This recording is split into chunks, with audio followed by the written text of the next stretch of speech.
The book that I'll be discussing in this video is perhaps the most disturbing book that I read this year, but it is also for sure the most impactful story and the most unforgettable novel for me of the year so far. I'm talking about Human Acts by Han Kang.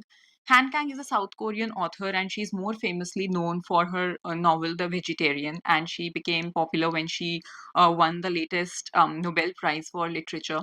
But this is the book that I've read by her and it's incredible as well.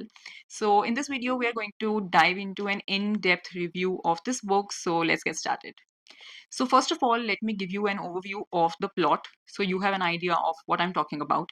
Basically, the novel deals with the 1980 Gwangju uprisings of South Korea. These were basically student-led protests against, a military regime in their country, and these protests were very violently suppressed, and many youngsters ended up losing their lives. And this violence that the state practiced against them was extreme and it was brutal. The torture was brutal, and we get to see all of that in this novel through the death of a youngster called Dong-ho. He's a very young boy, a 15-year-old. Through his death, we get to see, an overall picture of what the protest and the violence and everything meant, and what happened in the aftermath of these killings. And we get to see the perspectives of many different individuals, and because of that, we get to see an overall picture of the protest.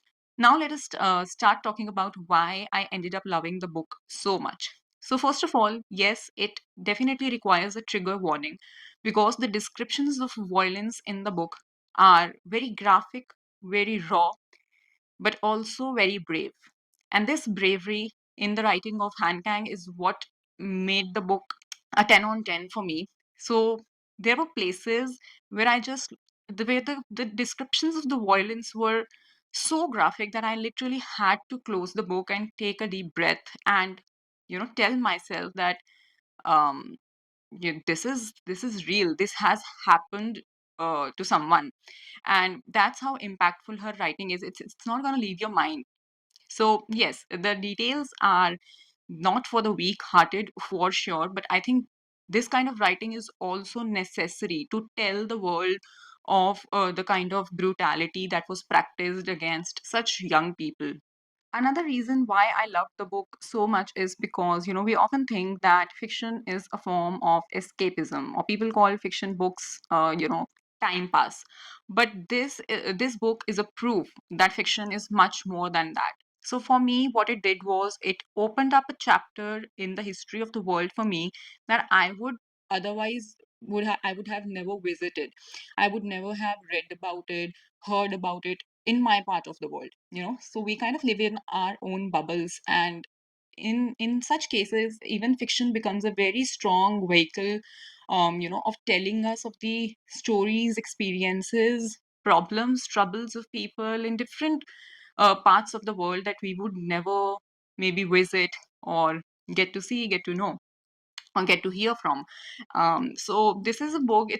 It's more than fiction for me. It's a piece of history for me. And actually, when I closed the book, and at the end here on the back cover it says fiction, I was asking myself, how true is this label? Because a lot of it, the whole of it, is actually based on real life events. So just changing the names of a few characters does not change the fact that it's real. And I think that is why fiction is such a powerful way of telling the truth without actually telling the truth. Another thing that I loved about the book is that, yes, it gives you a very clear picture of the kind of violence and torture that people were subjected to, but it also gives us a lot of details about what the psychological impact of that kind of violence is. How, even when the moment of torture has passed, even when it's been years and decades since those things happened, and apparently, on the surface level, things are back to normal, how the people who experienced that violence, they can never move on from that, and their mind, their psyche, their hearts, their souls are forever changed. I love the writing style of Han Kang as well, and her way of narrating the story. So, for instance, there's this one chapter which is written from the perspective of the soul of one of the young kids who has died, and his body along with other dead bodies has been taken to some random place to be dumped one upon the other, and they're just rotting away. And once again, very graphic descriptions, very disturbing as well. But then we are getting to see everything from the perspective of that boy's soul, and I think that just added to the kind of impact that the book had on me. So the narrative is extremely engaging. The translation itself is done very well. So if you also, like me, you don't know, you don't understand Korean language and you're going to read the English translation, the translation is done wonderfully well. And of course, I've not read the original, so I can't make a direct comparison. But I don't think it loses any form of intensity or impact in the process of translation. In the last chapter, the author herself becomes the narrator, and we actually get to see what incident in her own life inspired her to write the book. And when we get to know the real life incident behind the whole story, it just makes the book even more touching. When you read it, you'll get it. So one of the things that I really loved about Han Kang's writing was that how she does not come at you directly to give you, a picture or details of the kind of violence that was practiced. So, for instance, in the very beginning, she's telling us about, the fact that people have been killed and funerals are being arranged and everything.